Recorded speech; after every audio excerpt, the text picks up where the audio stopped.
오늘은 말씀을 듣기에 앞서 우리 아들한테 특순을 하는 시간을 좀 갖겠습니다. 잠깐 좀 소개를 드리자면 지금은 36살이 됐습니다.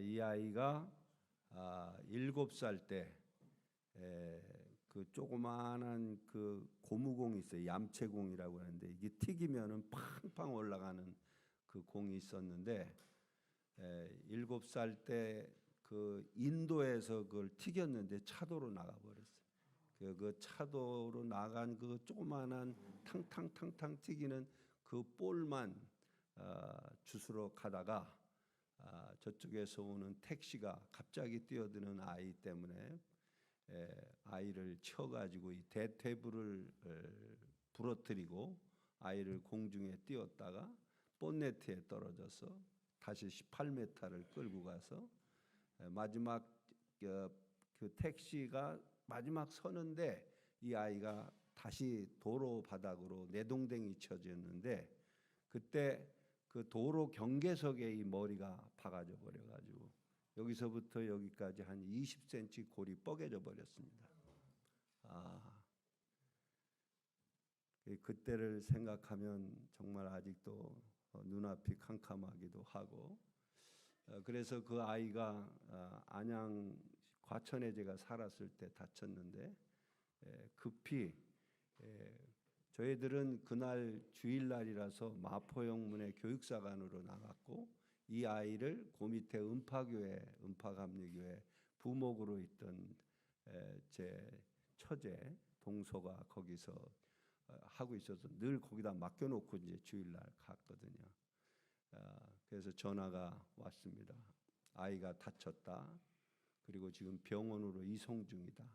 안양의 인덕원에 있는 병원에 갔더니 우리가 이걸 못 고친다고 큰 병원으로 가고 안양의 큰 병원에 갔더니 거기서도 우리는 이거 못 고친다고 대학병원으로 가라고. 그래서 병원을 3군데 옮기는 과정에서 이 기도가 부분적으로 막혀가지고 뇌 산소 공급이 좀 중단됐습니다. 그래서 뇌 세포가 많이 파괴가 돼서 지금은 말하는 거는 멀쩡한데 이 머리의 기능이 많이 저하가 됐어요. 그래서 이 IQ 60이 되지 않는 그런 상태의 아이가 지금 장애자로 정신지체 2급 장애를 받고 살고 있습니다. 저희들은 이 아이가 병원에 이제 CT실에 들어갔을 때 병원에 도착했는데 의사는 고개를 흔들었습니다. 이미 동공이 열려 있었고 마지막 호흡이 끊어지면은 끝나는 것인데 그 중환자실에 들어가서 산소 호흡기를 끼면서 하나님, 이 아이를 놓고 기도했어요.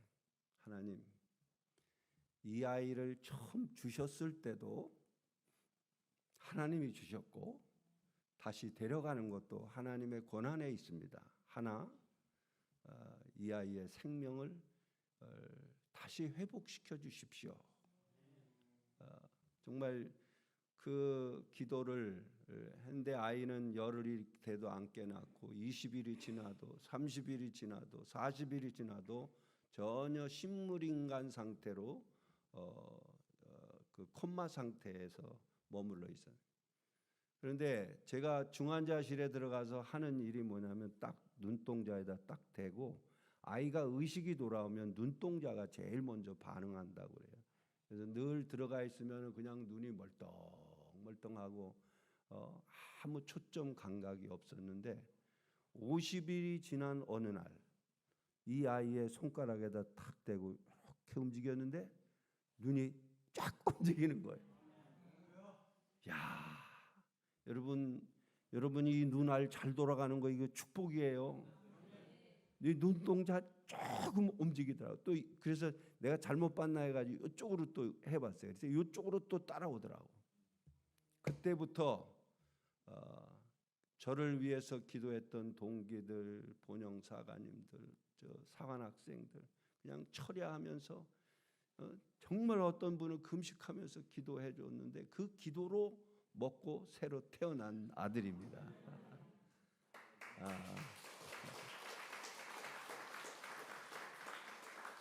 그래서 상당히 부족하지만 이 아이가 늘 하루도 빼놓지 않고 글을 쓰는 게 있어요. 이제 맞춤법도 다 틀리고 문장 구조도 잘 형성되지 않았는데 그 아이가 매일매일 쓴 그 글을 아주 대학로또 지금 20권째가 넘어갔습니다. 그래서 사가님 그 밴드에다가도 계속 올리는, 내가 올리지 말라고 말귀가 잘 안 통하는 것이 있어요. 그런데 놀라운 것은 이 지능 지수는 급격하게 떨어졌는데 영성 지수는 살아 있어요. 할렐루야. 그 아이가 쓴 글 가운데 하나를 읽고 오늘 특순을 하겠습니다. 이 아이의 그 글에는 제목이 다 붙어 있어요. 창조자의 손길이 함께 하소서. 나의 모습은 너무나 작은 존재입니다. 창조자의 손길이 나의 마음과 함께 해주셔서 나의 마음이 하나님께 무릎으로 나아가는 자가 되게 해주세요. 나의 지체는 점점 아파가고 나의 마음은 창조자를 찾고 있습니다. 나의 마음은 아픈 지체와 낮아지는 지능 때문에 아프기도 하고 포기하고 싶을 때도 있습니다. 내가 세상 살아갈 때 내 마음을 조절할 수 있도록 하나님 참사랑을 내 마음속에 부어주시고 성령의 은혜로 크게 역사해 주세요. 성령님, 나의 삶을 포기하지 마시고 나의 마음을 긍휼히 여겨주세요. 나의 마음에 창조자의 손길이 함께 해주시기를 원합니다. 나의 마음은 겉으로 강한 척하지만 나의 진짜 마음은 너무나 작고 연약한 존재입니다. 나의 것은 모든 것이 창조자의 것입니다. 나의 마음을 하나님께 진정으로 드려지길 원합니다. 창조자의 손길이 나와 함께 해주셔서 나의 마음이 하나님의 따뜻함 속에서 나의 연약한 지체가 회복되게 해 주세요. 그날을 기다리며 그날이 이 아이가 쓴 글 속에 어떻게 이런 글을 만들어낼 수 있을까? 저가 깜짝깜짝 놀랄 때가 있어요. 하나님의 은혜입니다. 그래서 오늘 은혜라는 찬송을 악기로 하나님 앞에 올려드리도록 하겠습니다. 우리 2절을 부를 때는 우리 다 같이 여러분과 함께 찬양하는 시간을 갖기 원합니다.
감사를 같이 찬양합니다.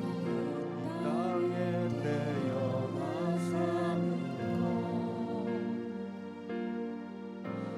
어린아이 시절과 지금까지 숨을 쉬며 살며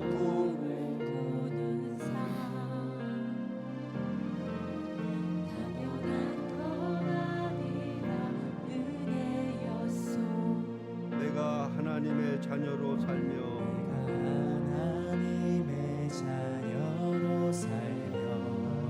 오늘 찬양하고 예배하는 삶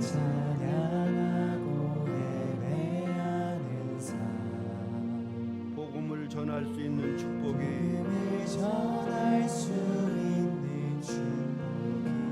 당연한 것이 아니라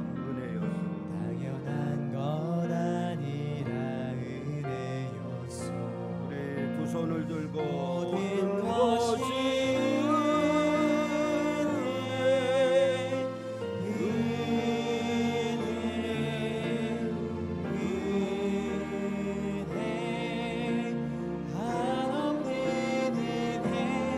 내 삶에 당연한 것 하나도 없었던 것이 모든 것이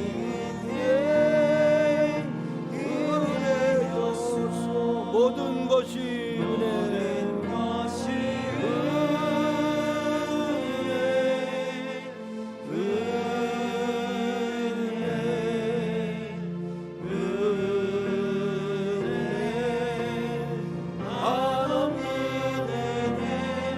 내 삶에 당연한 것 하나도 없었던 것이 모든 것이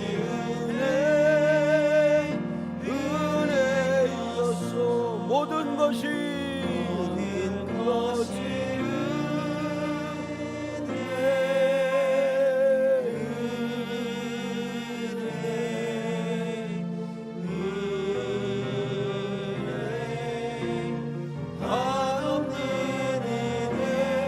내 삶에 당연한 것 하나도 없었던 것이 모든 것이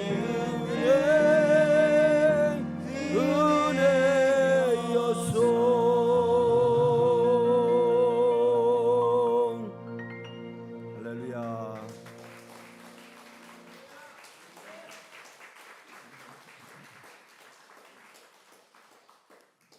이 아이가 다쳤을 때 하나님 이 아이가 모든 아이들이 걸어가는 모든 과정을 하나도 빼놓지 말고 정상적으로 다 그 과정을 걷게 해달라고 걸고 싶지는 않았지만 아이가 절룩거리고 지체가 이제 머리가 신경이 죽었기 때문에 이쪽 하지 마비가 이건 다친 다리도 아닌데 이 좌측 다리가 그냥 제대로 이렇게 놀고 그랬습니다. 그런데 그 초등학교 6년 과정을 과천 초등학교를 나왔고 또 과천 중학교 3년 과정을 정말 어렵고 힘들었어요. 머리가 안 따라가니까 거기는 학구열이 굉장히 높은 곳인데 그 높은 아이들 틈바구니 속에서 그 학교 가는 것이 지옥 같았어요. 또 평촌의 평촌정보고등학교에는 다행히 장애반이 있었어요. 그래서 그 장애반에서 3년을 마치고 그리고 어느 날 그 조상래 목사님이 우리 교회 부흥회 왔는데 그냥 혼자서 눈물을 펑펑 흘려가면서 기도를 하고 누가 저렇게 기도하는가 지 엄마가 가서 봤더니 우리 아들이 기도하는 걸 보고서 너 뭘 기도했느냐 그랬더니 나 대학 가게 해달라고 기도를. 근데 놀랍게도 그 기도가 하나님이 들으시나 봐요. 대학 박람회가 이제 고등학교 3학년이 되면은 어느 대학교인지 이렇게 박람회를 팜플렛을 이만큼 가져왔는데 거기 가서 이렇게 얘기를 어느 교수님하고 했나 봐요. 남부대학교 경영학 교수라고 그랬는데 이 양반이 이제 학교 피하라면서 와서 진혁이를 대화했는데 전화가 온 거예요. 내가 오늘 진혁 군과 전화를 했는데 말하는 거 보면 멀쩡하거든요. 그러니까 이 아이를 우리 다른 데 다 알아보시고 우리 학교에 특수 장애 아들을 받아주는 그런 대학에 그 TO가 있다는 거예요. 아, 그런데 이 아이의 상태를 모르고 하는 거겠지 하고 이렇게 얘기했었는데 그게 아니라 두 번째 다시 전화가 와요. 세 번째는 이 아이가 뭘 하느냐고 그래서 음악을 좀 하고 악기 쬐금 불고 드럼 좀 친다고 그러냐고 그럼 우리 음악과에 들어오시면 되겠네. 내가 음악과 전임 교수한테 인포메이션을 줄 테니까 전화 오면 받으라고. 아이고 이건 하나님의 뜻이다. 그래가지고 저 광주에 있는 남부대학교 음악과 4년제를 완전히 졸업했다는 거 아닙니까? 더 놀라운 것은 졸업장을 받는데 그 졸업장 옆에 교원 자격증이 있어요. 이게 어떻게 됐나 이렇게 알아봤더니 그 주임 교수가 교직 과목을 다 들어준 거예요. 얘는요 중간고사도 안 봤어요. 학기말고사도 안 봤어요. 시험도 안 보고 그러니까 이 아이는 그냥 앉아 있는 것만 출석하는 것만이라도 교수들한테 다 인포메이션을 줘가지고 얘한테는 점수를 줘야 된다고. 그렇게 해가지고 4년제를 할렐루야 교원 자격증까지 아주 우리 큰아들보다 더 좋은 학벌을 가지고 졸업하게 된 이 모든 것이 하나님의 은혜였습니다. 오늘 불렀던 찬송가처럼 복음송가처럼 내가 지나왔던 모든 시간이 내가 걸어왔던 모든 순간들이 당연한 게 아니라 하나님의 은혜였습니다.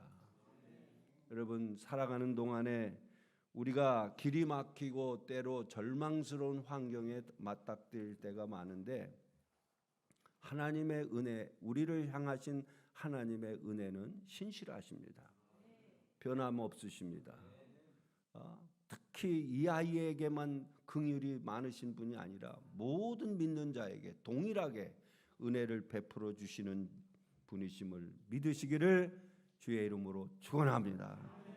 자, 오늘은 이제 네 번째 시간으로 바울이 에베소를 쓰면서 이 언어 생활이 이 신앙 생활에 미치는 영향력이 얼마나 큰지를 잘 알고 있었던 사람입니다. 그래서 에베소 4장과 5장을 유심히 살펴보시면은 에베소 교인들에게 언어 사용에 대해서 매우 주의를 주고 있는 것을 아주 특별하게 발견할 수 있습니다. 특별히 말을 사용할 때 선한 말을 하여 듣는 사람들에게 덕을 끼치게 하는 말, 그 말이 무슨 말이냐면 감사의 말이라는 거예요. 나는 여러분이 감사의 언어를 회복하시기를 주의 이름으로 축복합니다. 그리고 오늘 두 번째 주제가 이제 예배에 관한 내용이 그 다음 바로 이어져서 나옵니다. 예배에 대해서 회복하고, 그래서 오늘은 감사의 언어와 예배가 회복되는 우리의 신앙생활이 되기를 축원합니다. 여러분 바울이 언급한 언어의 종류를 보면은 이 4장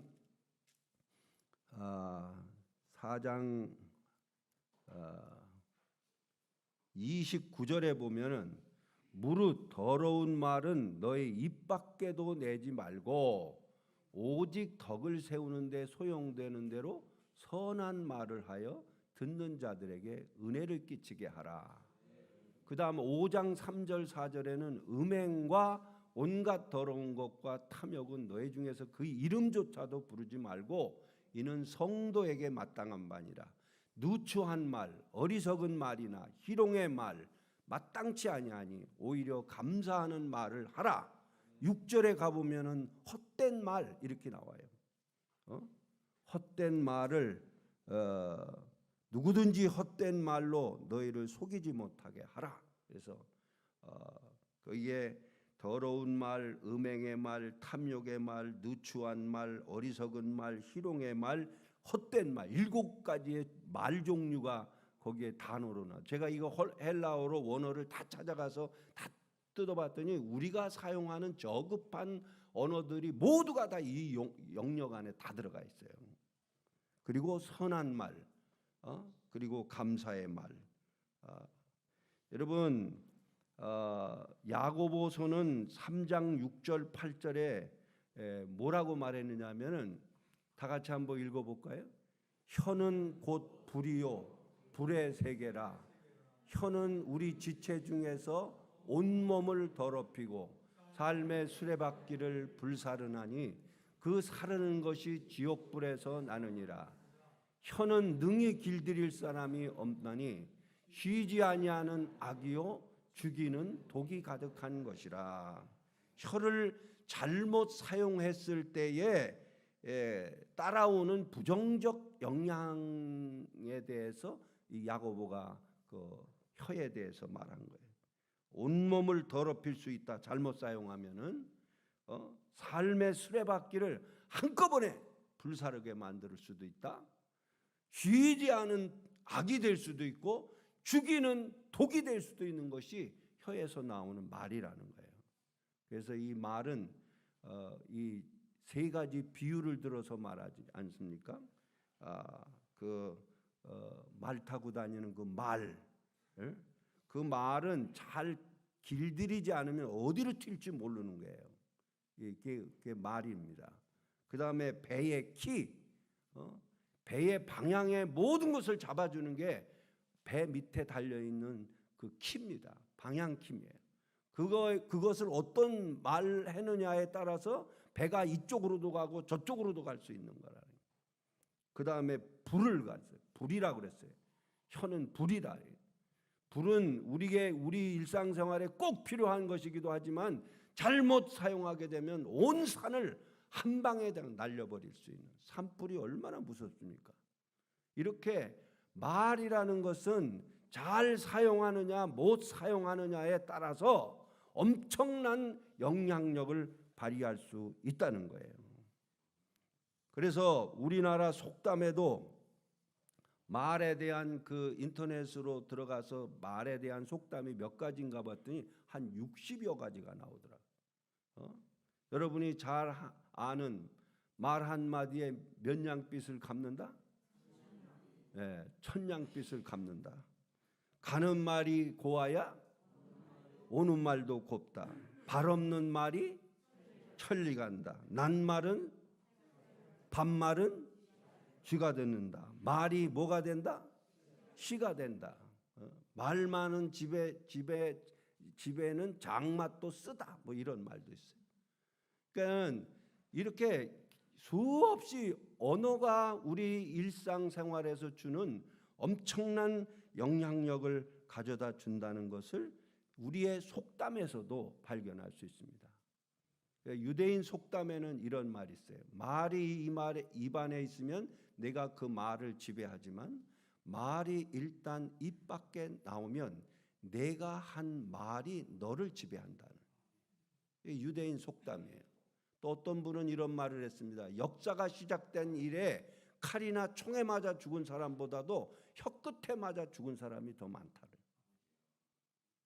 제가 늘 마음에 담고 있는 게 빨간 글씨로 되어 있는 거예요. 말이 한번 내 입에서 나가면 그 말이 사명을 완수할 때까지는 절대 돌아오지 않는데요. 이게 얼마나 무서운 말이에요. 말에는 생명이 들어가 있습니다. 그리고 입술에 30초, 가슴에 30년이라는 말이 있어요. 입술에서 나간 30초의 말이 어떤 사람의 가슴에는 30년 동안을 그 말을 붙잡고 사는 사람이 그렇게 말의 영향력이 매우 크다고 하는 것이에요. 말을 어떻게 사용하느냐에 따라서 마음의 생각과 행동과 감정과 이 모든 것을 통째로 막 줬다 놨다 막 이렇게 할 수 있다는 거예요. 여러분, 말이 바뀌면 생각이 바뀌게 만듭니다. 생각이 바뀌면 습관을 바꿔놓습니다. 습관이 바뀌면 인격이 바뀌게 만들어요. 인격이 바뀌면 운명도 바꾸고 만드는. 이것이 말에서부터 시작된다는 거예요. 그래서 사도 바울은 어떤 말을 사용해야 하는가에 대해서 한 가지 아주 뚜렷하게 말하고 있습니다. 감사하는 말을 해라. 할렐루야. 할렐루야. 네. 우리 아들이 병원에서 사경을 헤매고 있었을 때 우리 집사람이 복도에서 그 찬바닥 복도에서 밤을 새우면서 이유도 없이 아무 어떤 조건도 없이 그냥 하나님 감사합니다. 하나님 감사합니다. 하나님 감사합니다. 지금 내가 왜 이 일을 당해야 하는지 알 수 없지만 무조건 감사합니다. 감사합니다. 감사합니다. 이 감사를 계속 외쳤다고 그래요. 계속 외쳤다. 근데 그 감사의 조건이 우리가 반복했던 감사의 횟수보다도 이 아이가 일어나면서 눈동자가 움직인 게 감사했고, 그리고 다시 머리에 일어났을 때는 이 아이가 다 이 머리가 깨져서 하드웨어가 완전히 나가버린 거예요. 그래서 엄마 아빠를 몰아보고 말도 제대로 못하고, 그래서 엄마 아빠, 이게 6살 때부터 7살 때부터 다시 입력 작업이 들어가게 돼요. 그러면서 이 아이가 말을 시작하게 된 게 감사하고, 이 아이가 눈을 떠서 엄마하고 눈 맞추면서 웃어주는 웃음이 너무 감사했고, 이 아이가 나중에는 침대에서 이 목구멍을 뚫어서 호수를 받고 그 다음에 이제 영양분을 집어넣고 이러면서 아이가 더 손을 한쪽은 못 움직였어요. 한쪽 손으로 이렇게 움직이는 것이 너무 감사했고, 아이가 앉은 것이 감사했고, 그 다음에 아이가 휠체어에 탄 게 너무 감사했고, 그리고 아이가 나중에는 이 대퇴부가 부러져서 여기에 쇠를 박고 나중에 그 보조기를 차고 땅을 딱 딛고 걷는 그 한 걸음을 딱 걸었는데 이게 너무 감사한 거예요. 감사한 거예요. 여러분, 하나님은 우리가 정말 위기를 당했을 때, 어려운 시험을 당했을 때 우리 입에서 나오는 말이 어떤 말인지를 하나님이 눈여겨 듣고 계시다는 것을 기억하시기를 바랍니다. 그래서 우리의 말에는 생명이 있어요. 우리의 말은 심는 대로 거두게 합니다. 우리의 말에는 사람을 죽고 살리는 권세가 우리의 언어 속에 담겨져 있어요. 우리의 말 속에는 창조의 능력이 있습니다. 왜 말을 함부로 하지 말아야 되느냐? 말 속에는 창조하는 능력이 있기 때문에 그렇습니다. 죽고 살게 하는 능력이 있기 때문에 그렇습니다. 잠언 18장 21절, 죽고 사는 것이 혀의 권세에 혀에 달렸나니 혀를 쓰기 좋아하는 자는 혀의 열매를 먹으리라. 말이 심판하는 능력을 갖고 있어요. 내 말로 의롭다함을 받고 내 말로 정죄함을 받으리라. 이 말로 하나님이 심판하겠다는 거예요. 심판의 기준이 뭐냐? 네 입에서 나온 말 가지고 내가 심판하겠다 이 말. 잠언 16장 24절에 보면은 부드러운 말은 송이꿀과 같아서 영혼에 달며 뼈를 치료한다 그랬어요. 되는 대로 하는 말은 비수처럼 찌르지만 지혜로운 자의 혀는 상한 마음을 고친다. 치료하는 능력이 말 속에 있다는 거예요. 민수기 14장 28절, 내가 내 삶을 두고 맹세하노니 너의 말이 내 입에 들린 대로 내가 행하리라 그랬어요. 이거 굉장히 중요한 말이에요. 말이 씨가 되는 능력입니다. 네가 내 삶을 두고 맹세한다. 이게 뭔 말인지 아세요? 내가 내 인격을 걸고 내 생명을 걸고 너하고 약속하마. 네 입에서 나온 말대로 내가 행하겠다. 네가 살겠다 말하면 살릴 것이고 죽겠다 말하면 죽게 만든다 이 말이에요. 예?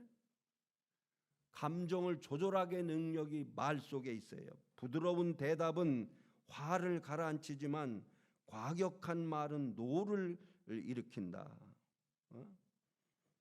온화한 말은 생명나무 같지만 잔인한 말은 마음을 상하게 한다. 이게 이 말에 대한 잠언에서 주는 교훈입니다. 그러므로 여러분, 교회에 와서 사람들이 대부분 상처를 뭐 때문에 받는 줄 아세요? 말 때문에 상처를 받아요.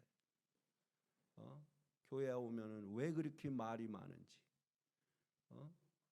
요만큼 말했는데 그냥 이만큼 뻥튀기가 돼가지고 나한테 들려올 때는 얼마나 상처가 되는지 몰라요.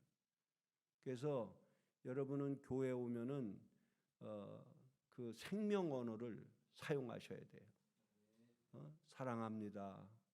감사합니다. 정말 당신은 존귀하고 보배롭고 사랑받는 하나님의 자녀입니다. 당신은 아무리 봐도 걸작품입니다. 옆에 사람한테 말해주세요. 당신은 보배롭고 존귀하며 사랑받는 하나님의 자녀입니다. 나보지 말고 옆 사람 보고 하란 말이에요. 자, 당신은 이 세상에 하나님이 창조하신 걸작품입니다. 시작.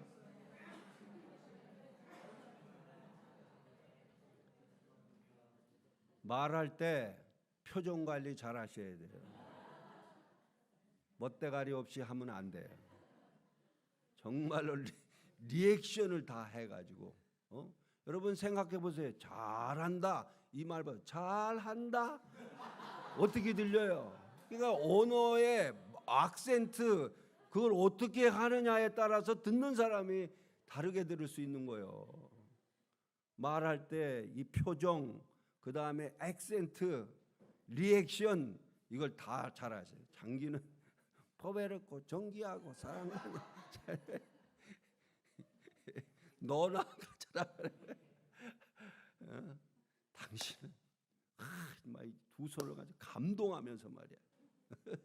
당신은 하나님이 지으신 걸작품이십니다. 따라서 해서 훈련하는 거예요. 지금 말 훈련 시키는 거야. 자, 당신은 옆에 사람 보고 당신은 하나님이 지으신 깜짝 놀라면서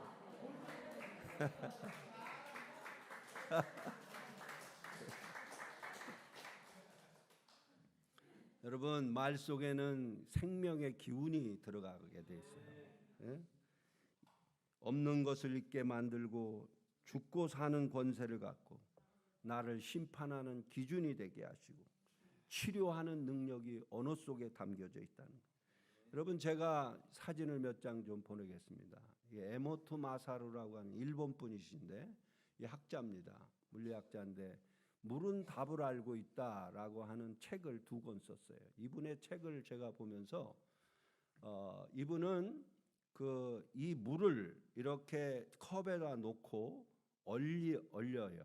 영하로 내려가 갖고 왜 눈이 내리면은 그 눈의 결정체가 나오는 것처럼 물을 얼려서 그 결정체를 사진으로 찍어내는 그런 사람이에요. 근데 놀랍게 컵에다가 글씨를 썼어요. 또 500명이 그 컵에 물을 놓고 500명이 같이 기도를 했어요. 기도를 했으니 저 육각형의 정말 아름다운 모습이 나왔다는 거예요. 고맙습니다라는 단어를 그 컵에다가 쓰고 그 다음에 그 물을 얼리고 다시 사진을 찍어봤더니 저렇게 선명하고 아름다운 육각형의 그 결정체가 나왔어요. 근데 반대로 9.11 테러라고 하는 단어를 그 컵에다가 붙여가지고 물을 얼려봤어요.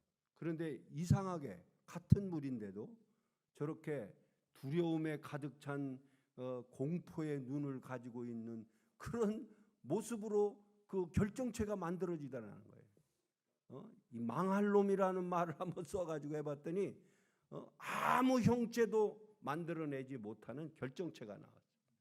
그 다음에 또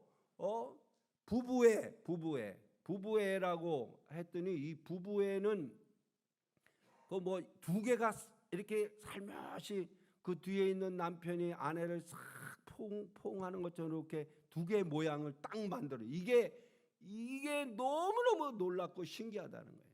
천사라는 단어를 그 물에 대가 주고 올려봤더니 천사처럼 정말 면류관을 아름답게 만들어. 짜증나네, 죽여버릴 거야.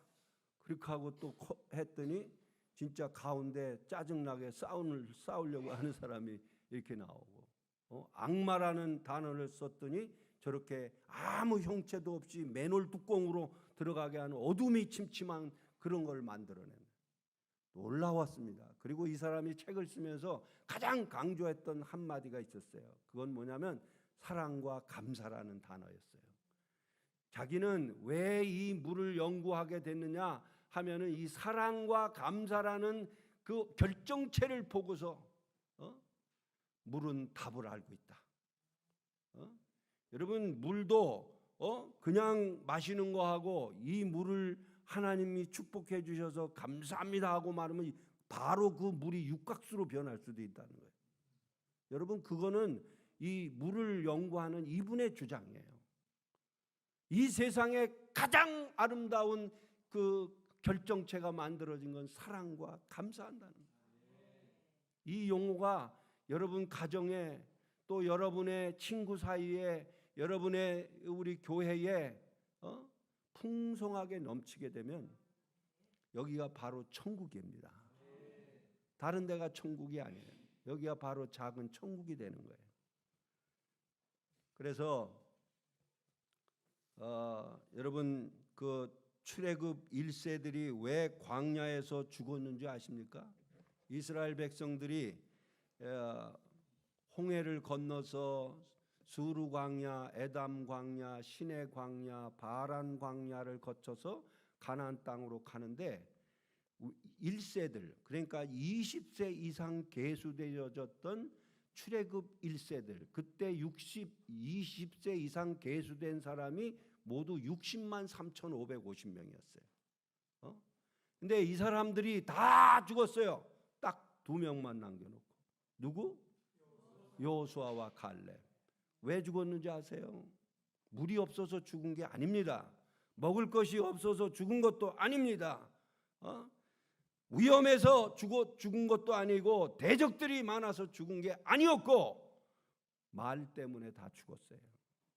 원망의 말, 불평의 말, 불신의 말, 희롱의 말, 믿음 없는 말, 모세와 아론을 향해서 삿대질하면서 우리를 죽일 자리가 없어서 이 광야로 끌고 왔느냐.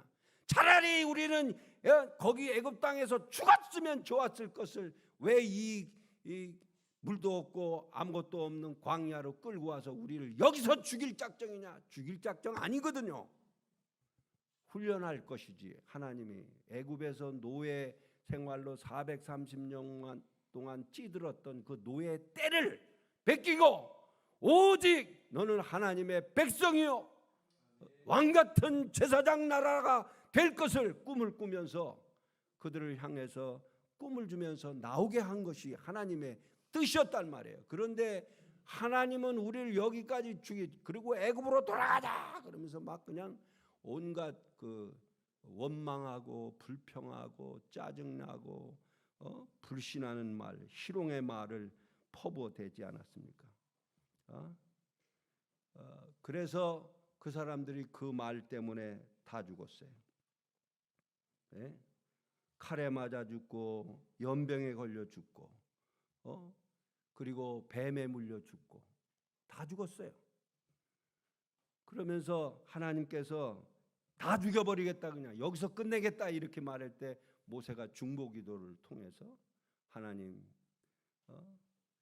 이 백성을 여기까지 끌고 왔는데 하나님의 능력으로 구원했는데 여기서 이 백성을 다 죽여버린다면 어떻게 되겠습니까?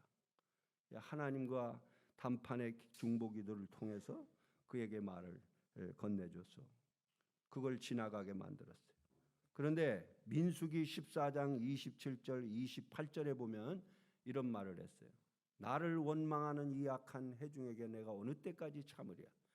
이스라엘 자손이 나를 향하여 원망하는 바 그 원망하는 말을 내가 들었노라. 그들에게 이르기를 여호와의 말씀에 내가 내 삶을 두고 맹세하노니 너의 말이 내 귀에 들린 대로 내가 너에게 행하리라. 할렐루야. 여러분, 여호수아와 갈렙은 왜 그랬습니까? 어떻게 말을 했습니까? 뭐라고 말했는가 한번 봅시다. 민수기 14장 7절 8절에 우리가 두루 다니며 정탐한 땅은 심히 아름다운 땅이었다. 하나님이 우리를 기뻐하시면 우리를 그 땅으로 인도하여 들이시고 그 땅을 우리에게 주시리라. 이는 과연 젖과 꿀이 흐르는 땅이다. 14장 9절에 오직 여호와를 거역하지 말라. 또 그 땅 백성을 두려워하지 말라. 그들은 우리의 밥이라. 그들의 보호자는 그들에게서 떠나갔고 여호와는 우리와 함께 하시느니라. 그들을 두려워하지 말라. 여러분, 이 사람이 무슨 심장이 두 개나 더 가진 사람들이었습니까? 똑같은 사람이에요. 똑같은 날짜 40일, 똑같은 환경, 똑같은 성읍, 똑같은 신장이 장대한 사람을 보았습니다.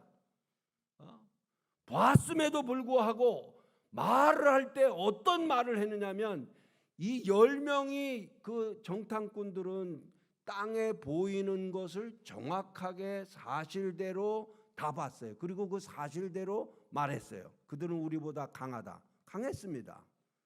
그 성읍은 견고하다. 견고했어요. 맞아요. 틀린 말 아닙니다.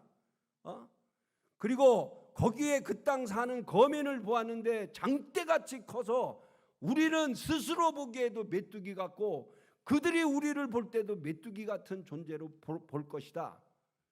이거를 여호수아와 갈렙은 못 느꼈을까요? 똑같이 느꼈은 거예요. 그러나 이 사람들은 10명은 이 땅의 것, 물리적인 것, 산, 성읍, 사람 이걸 봤지만은 이 여호수아와 갈렙은 이 상황 모두를 지배하시는 전능하신 하나님을 본 거예요. 여호와를 거역하지 말라. 그 땅 백성은 그들에게서 떠나갔고 여호와는 우리와 함께 하시느니라. 여호와께서 우리를 기뻐하시면 여호와라는 말을 3번 반복해요. 뭘 얘기합니까? 하나님을 보고 땅을 보니까 게임이 안 된다는 거죠. 하나님이 반드시 우리를 인도하실 것이라는 그 믿음이 생기고 그 믿음의 말을 말로 선포한 거예요. 그 선포한 대로 젖과 꿀이 흐르는 땅은 모세도 못 들어갔던 그 땅이었는데 여호수아와 갈렙만 들어갈 수 있다. 여러분, 죽을 것 같은 어려운 상황 속에서도 여러분 믿음의 말을 하시길 바랍니다. 감사의 말을 하시길 바랍니다. 아무리 어려운 상황 속에서도 만물을 다스리는 하나님을 바라보고 말하십시오. 약속의 말씀을 붙잡고 감사의 말을 하십시오. 하나님이 나와 함께 하심을 믿고 믿음의 말, 감사의 언어를 선포하십시오. 하나님은 우리의 말을 들으십니다. 들으십니다. 그래서 감사의 언어는 사람을 살리고 덕을 세우며 관계를 아름답게 하고 행복하고 기쁘게 해주는 능력이 있고 하나님을 움직이게 하는 기적을 낳으며 고난과 위기를 기회로 바꾸는 놀라운 능력이 감사의 언어 속에 담겨져 있다는 걸 믿으시기 바랍니다. 여러분, 우리의 입에서 가장 많이 나와야 할 말은 감사라는 단어예요. 하나님 감사합니다. 내가 오늘도 걸을 수 있어서 감사. 눈을 떠서 눈알이 돌아가는 것도 감사하고 호흡할 수 있는 것, 손이 움직이는 것, 감사 조건을 찾으면서 매일 매 순간을 걸어가면서 집안에서 기도하면서 골방에서 끊임없이 진심을 담아 감사하는 자가 되시기를 주의 이름으로 축원합니다. 그러면 감사할 일을 하나님이 만들어내실 거예요. 사람이 자기 길을 계획할지라도 그 걸음을 인도하시는 분은 여호와시라고 그랬어요. 여러분의 인생을 여러분이 걸어가는 거 아닙니다. 하나님이 열어줘야 걸어가는 거예요. 김규환 사관님을 포항명물에 오게 하신 것도 하나님의 인도하심이 있었기 때문에 여기 서 있는 거예요. 할렐루야. 하나님께서 여러분들을 통해 귀한 일을 행하실 일을 기대하며 감사하는 자가 되기를 축원합니다. 오늘 예배까지 나가야 되는데 이 예배는 간단하게 살아있는 예배를 회복해야 됩니다. 5장 15절에서 21절 그 내용을 쭉 보시면은 그런즉 너희가 어떻게 행할 자를 자세히 주의하여 지혜 없는 자 같이 하지 말고 오직 지혜 있는 자 같이 하여 세월을 아끼라. 때가 악하니라. 이건 뭘 얘기하는? 저는 이걸 이렇게 풀어보고 싶어요. 예배를 위해서 세월을 아끼라 이 말이에요. 예배를 위해서. 17절에 뭐라고 말했냐면은 그러므로 어리석은 자가 되지 말고 오직 주의 뜻이 무엇인가 이해하라. 뭘 통해서? 예배를 통해서. 18절에 술 취하지 말고 오직 성령의 충만을 받으라. 뭘 통해서? 예배를 통해서.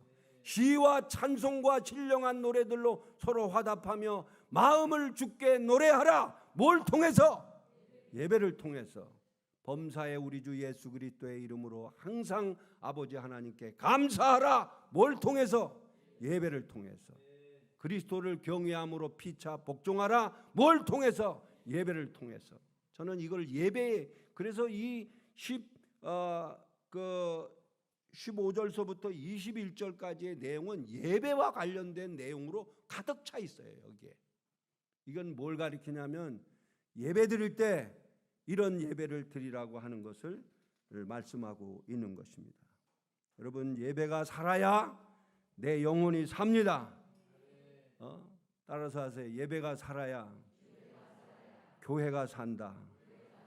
예배가 살아야 내 가족이 산다. 그래서 하나님이 가장 싫어하는 예배가 뭐냐면 형식적인 예배, 습관적인 예배, 신령과 진정이 없는 병든 예배. 하나님이 정말 견디기 힘들어하세요. 이사야 1장 11절에서 14절에 보면은 이런 말씀이 있어요. 여호와께서 말씀하시되 너의 무수한 재물이 내게 무엇이 유익하냐? 나는 순양의 번제와 사라진 짐승의 기름에 배불렀고 나는 수송아지나 어린 양이나 순염소의 피를 기뻐하지 아니하노라. 너희가 내 앞에 보이러 오니 너희가 내 앞에 쇼하러 오니 보이러 오니 보이는 예배, 이것을 누가 너에게 요구하였느냐? 내 마당만 밟을 뿐이니라. 마당만 밟고 가는 예배, 헛된 재물을 다시 가져오지 말라. 분향은 내가 가증히 여기는 바요. 월삭과, 이 월삭은 매월 초하루 예배 드리는 거예요. 월삭과 안식일과 대회로 모이는 것도 그러하니 성회와 아울러 악을 행하는 것을 내가 견디지 못하겠노라. 내 마음이 너의 월삭과 정한절기를 싫다. 그것이 내게 무거운 짐이다. 내가 지기에 아주 피곤해 죽겠다. 여러분, 여기서 명심하세요. 하나님이 제사 제도 전면을 다 부인하는 내용이 아니에요. 제사를 드리는 자의 태도가 엉망된 예배는 난 정말로 무겁다. 난 정말 피곤하다. 견디지 못하겠다. 정말 가증스럽다. 지쳤다. 아주 그런 예배 나 받고 싶지 않다는 거예요. 예배만 들어오면은 오늘 사가님 설교 또 길어지겠네 하고 시계나 막 보고 말이에요. 앉았다 일어섰다가 막 그러고 우리 집사람이 제가 설교할 때 시간이 넘어가잖아요. 그럼 뒤에서 X. 그런데도 계속 진행하잖아요. 그럼 나가버려요. 여러분, 지금 12시 13분입니다. 제가 5분만 더 하겠습니다.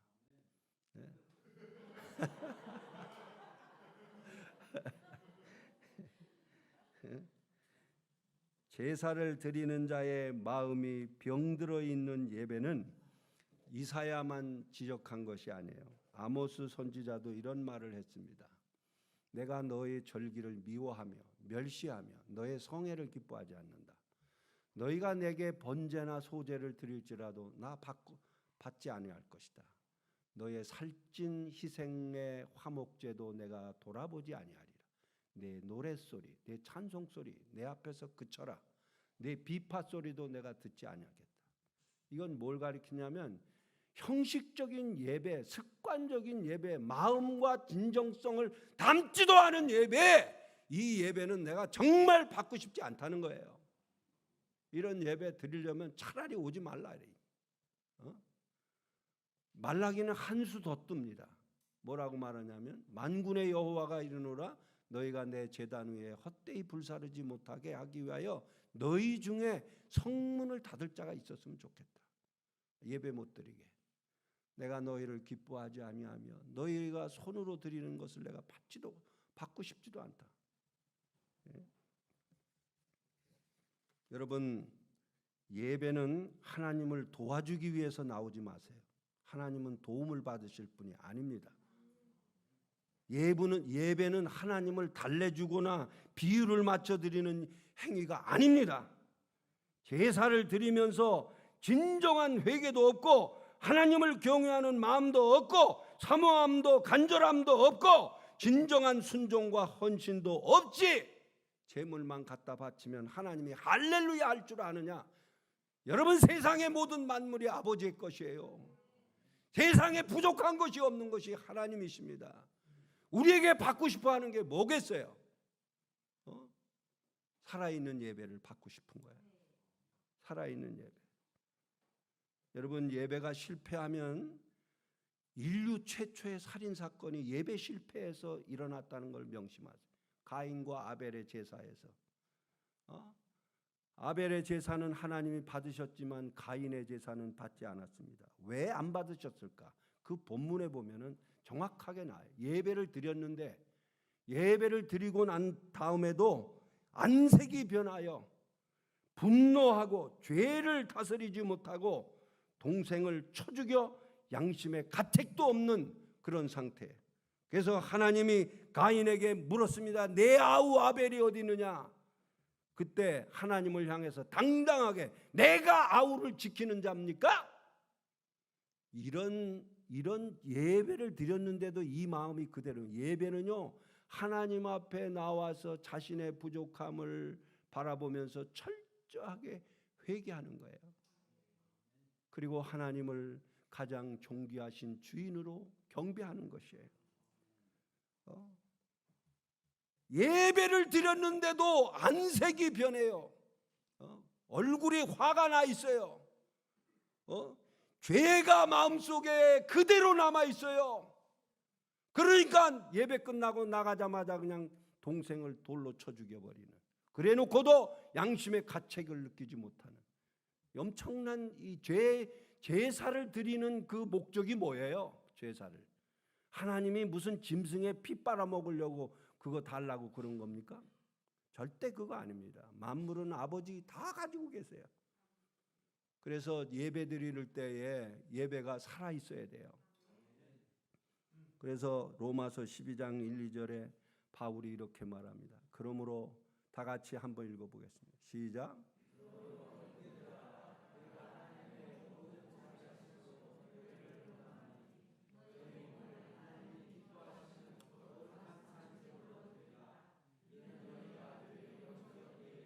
여기 중요한 말이 있어요. 너의 몸을.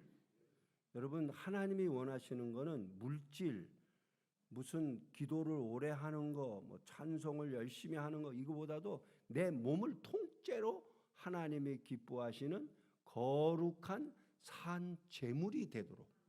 이게 예배라는 거예요. 이게 너희가 드릴 영적 예배라는 거예요. 나는 이 예배가 매 주일마다 여러분 가슴에서 일어나기를 축원합니다. 예배가 살면 교회가 삽니다. 예배가 살면 가정이 삽니다. 예배가 살면 구세군이 삽니다. 여러분이 예배를 통해서 날마다 살아나기를 주의 이름으로 축원합니다. 영적 교감하고 예배를 통해서 성령의 임재를 경험하고 자신의 허물과 죄를 고백하고 속사람이 변화되고 만물의 창조자, 보존자, 통치자이시며 예배의 참 대상이신 하나님께 찬양과 존귀와 영광을 올려드리는, 나의 몸을 하나님이 기뻐하시는 거룩한 산 제사로 드리는 이 예배가 살아있는 예배. 그래서 참회와 고백이 있어야 되고, 찬양과 감사가 있어야 되고, 성령의 임재와 말씀의 감동이 일어나야 되고, 순종과 헌신을 통해서 변화된 삶이 내 안에서, 내 심령의 변화된 삶으로 계속 예배를 통해서 속사람이 바뀌어지면서 변화가 일어날 때 그 예배가 살아있는 예배고, 그 예배를 하나님이 받으시기에 합당하시다는 것이. 이제 에베소에서 이 예배가 회복되는 그런 교회로 여러분 강건하게 세워져서 매주마다 예배가 사모되어지는 그런 은혜가 있기를 바랍니다. 예배 시간을 소중하게 여기고 아주 최고의 값진 것으로 생각하고, 오늘도 하나님이 임재하셔서 나에게 어떤 손내미시는가, 어떤 말씀을 하실까 정말 기다리고, 정말 준비되고 깨끗한 세마포를 입고 주님을 기다리는 그런 살아있는 예배가 여러분 이 교회에 충만하여서 하나님께 영광이 되기를 축복합니다. 기도하겠습니다. 하나님 아버지, 오늘 거룩한 주일 에베소 교인들을 향해서 바울이 감사의 언어가 회복되고 예배가 회복되기를 간절히 바라는 그 심정으로 쓴 말씀을 가지고 은혜 받았습니다. 주여, 우리의 속사람이 예배 통해서 회복되게 하여 주시옵시고, 우리의 거칠고 막 나갔던 우리의 입술에 파수꾼을 세워 감사의 언어로, 은혜의 언어로, 사랑의 언어로 주님 남겨줘서 우리 사는 이 공간이 천국이 되게 하여 주옵소서.